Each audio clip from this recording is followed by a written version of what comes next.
the very least, that are being observed. And by the way, the American public sees what's happening as well. There will be a very difficult time recovering from what is, if the only thing transparent about this election has been the corruption, the political corruption in so many jurisdictions.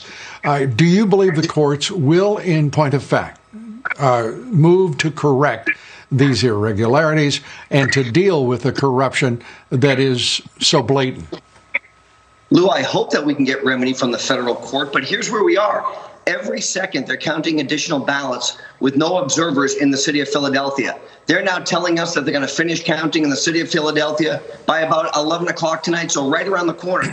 We have had a court order in place effective since 9:30 this morning. They dismissed it. There was no enforcement mechanism. We asked the sheriff to come and enforce it. He patently said no. We asked the elections office to enforce it. They said no. Hey, Lou, if they can do this to the President of the United States and defy a court order, what's the next court order that they don't have to listen to? Does that mean it's a restraining order for somebody else? Does that mean it's a bench warrant? The fact that there's complete lawlessness in the city of Pittsburgh should scare every single American right now, that they've just determined that a duly elected judge with authority doesn't have the authority to do exactly what she said she would do. They completely defined her with no recourse whatsoever.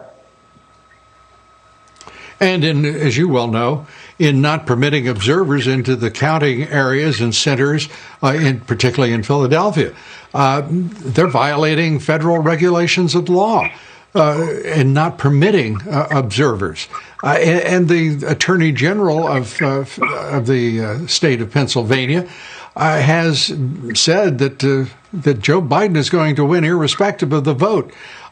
He does not yet have the lead, but it's clear that a lot of forces are at work that would lead to that if we continue to see more counting of votes that are illegal.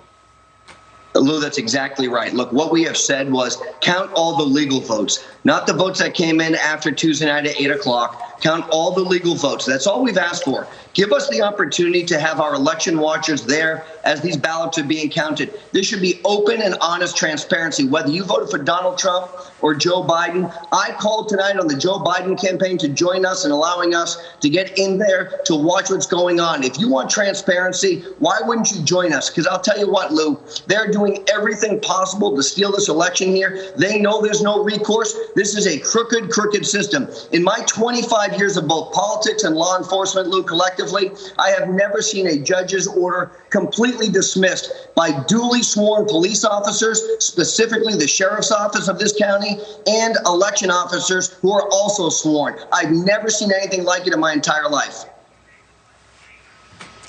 Well, some cynics would say you then haven't spent much time in Philadelphia before. It has quite a history, quite a reputation, and it's ignominiously living up to that reputation. Corey, thanks for being with us.